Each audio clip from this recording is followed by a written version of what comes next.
Bagaimana kita nak baiki negara kita? Soal gaji, saudara-saudari. Saya majikan, macam juga majikan yang ada semua. Saya pernah jadi pekerja dan saya sekarang majikan. Saya ada lebih kurang 150 orang kaki tangan.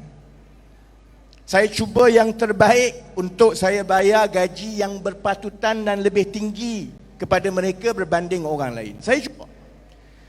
Tapi kan kita juga tertakluk contohnya berapa banyak yang kita boleh dapat perolehan pendapatan tiap-tiap bulan. Tak ada orang gila buat perniagaan dapat 100,000 bayar gaji RM150,000. Buat macam itu 4-5 bulan lepas berniaga, mana wang tak ke mana, syarikat tak ke mana, pekerja-pekerja kita semua pun pungkus, hilang pekerjaan.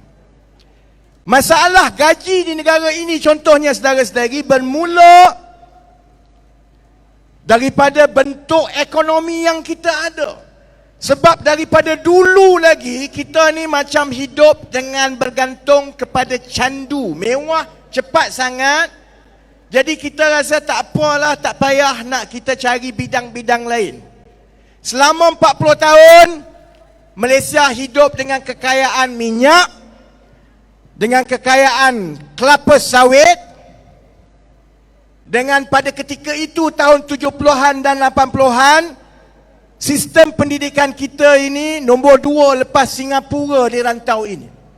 Jadi bila syarikat-syarikat daripada barat, daripada timur, dia nak datang melabur untuk cari nak buka kilang yang murah nak bayar orang, dia nak pergi ke Indonesia, Indonesia ke belakang. Nak pergi Thailand pun, orang Thailand tak cakap bahasa Inggeris. Jadi dia datang Malaysia. Tapi dengan kekayaan yang kita ada itu, tahun 80-an, tahun 90-an, kita ni seperti orang yang mewarisi harta daripada mak bapak, tapi malas fikir jalan baru untuk kembangkan harta warisan. Satu generasi ke satu generasi, wang itu makin kecil dan makin kecil. Kekayaan yang kita dapat hasil usaha rakyat biasa ni yang dah tua-tua ni, zaman 80-an, 90-an.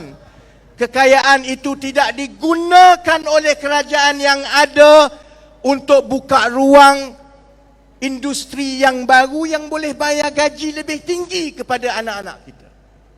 Akhirnya yang keluar universiti, engineer banyak, graduate banyak, tapi kerja tak banyak kerana kerja yang melibatkan teknologi tinggi, nilai tinggi itu tak banyak.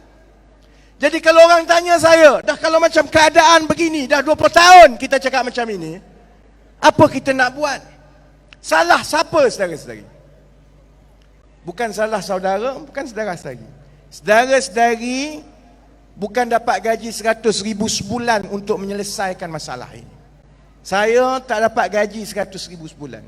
Kita bayar 100,000 sebulan kepada jemaah menteri antara yang paling besar dalam dunia, termasuk dengan kerajaan yang ada, untuk mereka bekerja cari jalan selesaikan masalah ini. 20-30 tahun saudara-saudari, sampai sekarang tak selesai.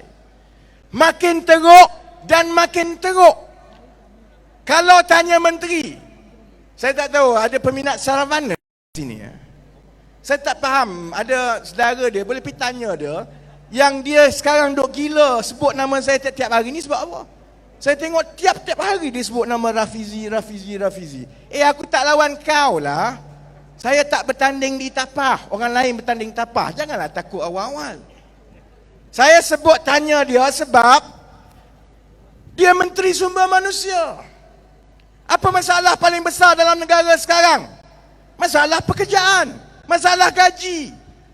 Kalau tanya saya, masalah pekerjaan dengan masalah gaji ni lagi penting, lagi rumit, lagi mendesak berbanding dengan cerita sakau duit. Kau tanya saya, letak Saravanan jadi Menteri Sumber Manusia, orang minta dia satu benda saja dia selesai, iaitu lepas Covid Tak cukup pekerja untuk kerja di ladang dan di kilang.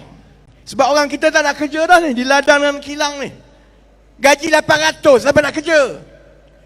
Jadi syarikat-syarikat, industri semua terpaksa bergantung kepada pekerja asing lah, bawa masuk daripada Bangladesh ke Indonesia ke.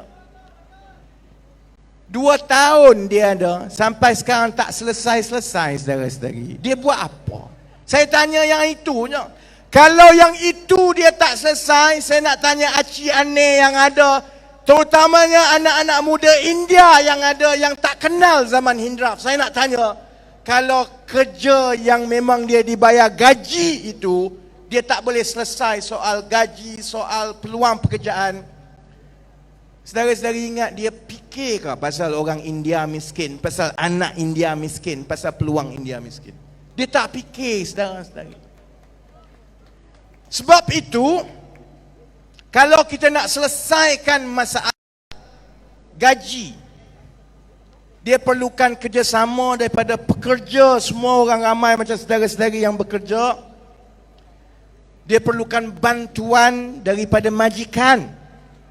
Dia juga perlukan bantuan daripada kerajaan. Ketiga-tiga pihak ini mestilah bekerjasama supaya mereka sepakat tiap-tiap tahun, walau macam mana pun keadaannya, kita mesti mewajibkan kenaikan gaji sebegini.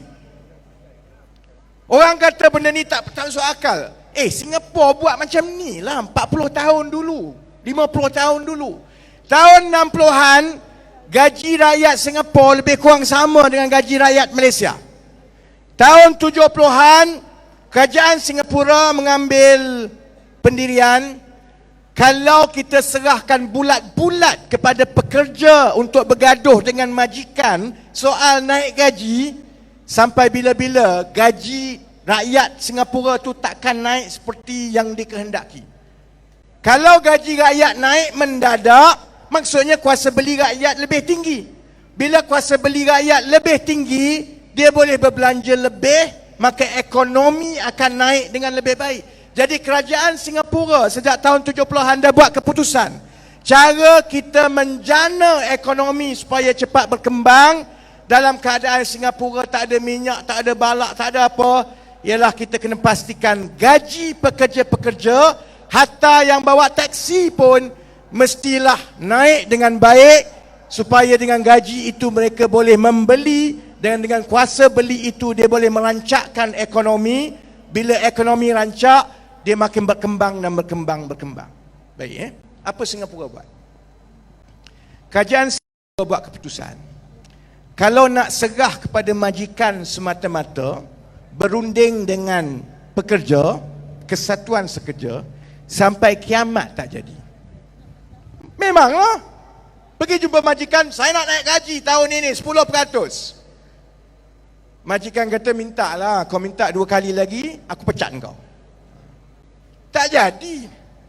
Akhirnya, kerajaan Singapura buat keputusan, buat satu undang-undang yang mewajibkan setiap daripada 3 komponen tadi, pekerja, majikan dan kerajaan, mestilah duduk semeja dan bersetuju tiap-tiap tahun. Pertama, berapa nak naikkan gaji.